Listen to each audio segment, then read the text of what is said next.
मैं भारत को भारतीयता की मान्यता के आधार पर फिर से खड़ा करना चाहता हूं, उस काम में लगा हूं। और हमारे यहाँ किस तरह का सिस्टम रहा होगा। अभी तो आप पहले तो ये मानते थे, मेरे जैसे लोग जो आधुनिक शिक्षा में से पढ़कर निकले हैं, कि ये जो रामचरितमानस है या राम की कथा है, ये सब कल्पना है। और हमारे देश में ये जो वामपंथी लोग हैं ना, लेफ्टिस्ट, वो बहुत चिल्लाते हैं इसमें क्या धरा है, ये तो सब कपोल कल्पना है। लेकिन अभी उन्हीं के मालिकों ने, यूरोप और अमेरिका के बड़े वैज्ञानिकों ने, जो नासा में काम करते हैं, उन्होंने सिद्ध किया है कि ये सब सत्य है। आपको मालूम है, थोड़े दिन पहले नासा ने कुछ फोटोग्राफ्स रिलीज किए, और वो फोटोग्राफ्स भारत के भगवान श्री राम के बनाए हुए समुद्र सेतु के बारे में हैं। मेरे पास भी वो आए हैं। मेरा एक दोस्त नासा में काम करता है, उसने कहा मैं तुम्हें भी भेजता हूं। बहुत सुंदर फोटोग्राफ्स हैं, सैटेलाइट से उतारे गए हैं, कैमरे से नहीं। और उन फोटोग्राफ से पता चलता है कि आज से इतने लाख वर्ष पहले श्री राम जी ने लंका जाने के लिए पुल बनाया था। वो पुल आज भी सुरक्षित है। बस इतना ही अंतर है कि पहले वो समुद्र के ऊपर था, अब समुद्र में नीचे है। नीचे कैसे चला गया? हो सकता है पिछले कुछ लाख वर्षों में 2-4 हजार बार सुनामी आ गया हो, और सुनामी आता है तो मंजिलों मंजिलों बिल्डिंग डूब जाती हैं, तो ये पुल भी डूब गया हो। लेकिन डूबने के बाद भी वो टूटा नहीं है, सुरक्षित है। और फोटोग्राफ्स बताते हैं, और वो साफ दिख रहा है। मेरे पास दुर्भाग्य है कि एलसीडी प्रोजेक्टर नहीं आपको दिखाता, मेरे लैपटॉप में ये सभी फोटोग्राफ्स हैं। वो बताता है फोटोग्राफ्स की पत्थर है ना, उनको कीलों से जोड़ा गया है। कीले होते हैं, और कीले इस मेटल के हैं जो लाखों साल में भी पानी में रह के क्षरण नहीं हुए। कहीं कहीं पत्थर के बीच में चूना लगाया गया है, वो साफ दिखता है। सीमेंट कहीं नहीं है, क्योंकि सीमेंट था भी नहीं। तो चूने और कीले से जोड़े हुए पत्थर अभी तक सुरक्षित हैं, टूटे नहीं है। और उससे भी बड़ी बात यह है कि उस पूरे पुल पर क्रैक नहीं है, कहीं भी एक क्रैक भी नहीं है। हम सीमेंट की अच्छी से अच्छी बिल्डिंग बनाते हैं और आरसीसी का लेंटर डालते हैं, 2-4 साल में ही क्रैक्स आ जाते हैं, लेकिन उसमें कोई क्रैक भी नहीं है।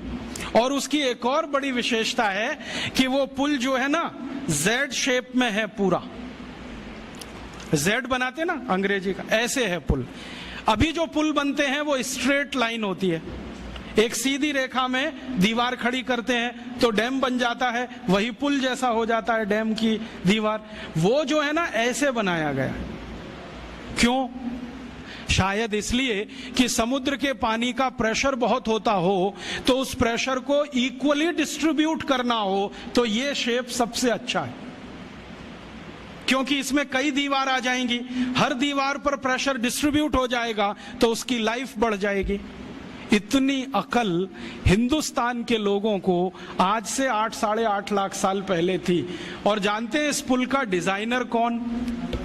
नल और नील, माने the great great construction engineer. Nal और नील दोनों ने बना दिया पुल। और अब नासा कहता है कि दुनिया को पुल बनाने की टेक्नोलॉजी शायद भारत से ही गई होगी, क्योंकि इसके पहले दुनिया में कोई पुल बना था, उसका कोई रिकॉर्ड नहीं मिलता। तो अब उस पुल पर से जाकर राम की सेना वापस आई।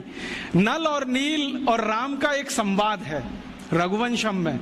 नल नील कह रहे हैं कि हम पुल बना देंगे, आप परेशान मत होइए, पत्थर की मदद से बना देंगे। राम पूछ रहे हैं ये समुद्र के पानी में पत्थर तैरेंगे कैसे? उन्होंने कहा वो आपकी चिंता नहीं, हमारी है, क्योंकि हाइड्रोलिक्स हम समझते हैं, आप नहीं समझते। हाँ, वो ऐसे ही बोलते हैं। तो रघुवंशम में तो वो बराबर बात करते हैं। रामचरितमानस में तो सभी पात्र जो है ना, राम को भगवान मानते हैं, इसलिए बात ही नहीं करते। वाल्मीकि रामायण में, कंब रामायण में, रघुवंशम में सभी पात्र बराबर बात कर रहे हैं, क्योंकि वो सहयोगी है। तो वो राम को समझा रहे हैं कि इसकी चिंता आप मत करो, हम कर देंगे। राम पूछ रहे हैं तुम्हारे पास तकनीकी क्या है? तो उन्होंने कहा हम पहले नाव डुबोएंगे, पत्थर ले लेके नावों को डुबोएंगे, डूबते डूबते वो ऊपर तक आएगी, तब कंस्ट्रक्शन शुरू करेंगे। कितना दिन लगेगा? उन्होंने कहा जो लगे सो लगे, लेकिन पुल बना देंगे। तो राम जी पूछ रहे हैं कि ये पुल बनेगा तो जाएंगे तो सही, लौट के आएंगे कि नहीं? तो उन्होंने कहा आपको मैं एक गारंटी दे सकता हूं कि अपनी सेना जो जाएगी वो तो लौट के आएगी, जो रावण की सेना इस पुल पर आई तो ये डूब जाएगा। कैसे डूब जाएगा? तो वो कह रहे हैं कि हमने इसका जो हिसाब निकाला है ना पूरा, आपकी सेना में तो सब बानर हैं। हाँ, और बानर जब चलते हैं ना तो मिनिमम प्रेशर डालते हैं जमीन पर।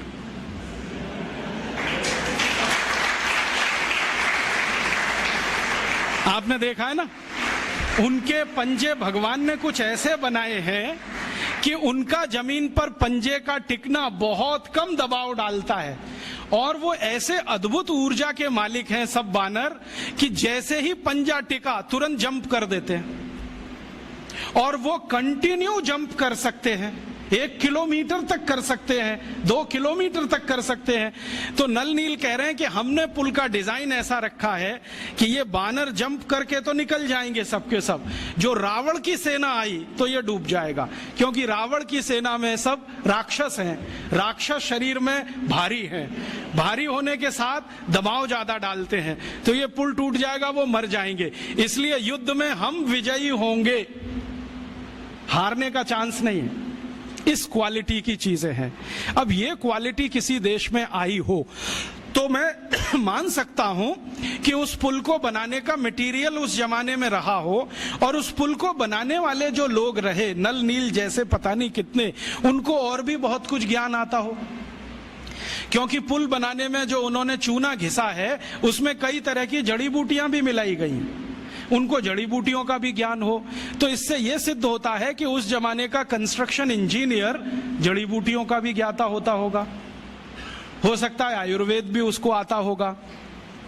और राम की सेना में तो वैद्य सुषेण तो मुख्य वैद्य हैं, लेकिन राम जी की सेना में तो थोड़ी बहुत वैद्य की सब कर लेते, सीता जी भी कर लेती, उनको भी जड़ी बूटियों का ज्ञान, लक्ष्मण भी कर लेते हैं, राम खुद सीख गए हैं बहुत कुछ।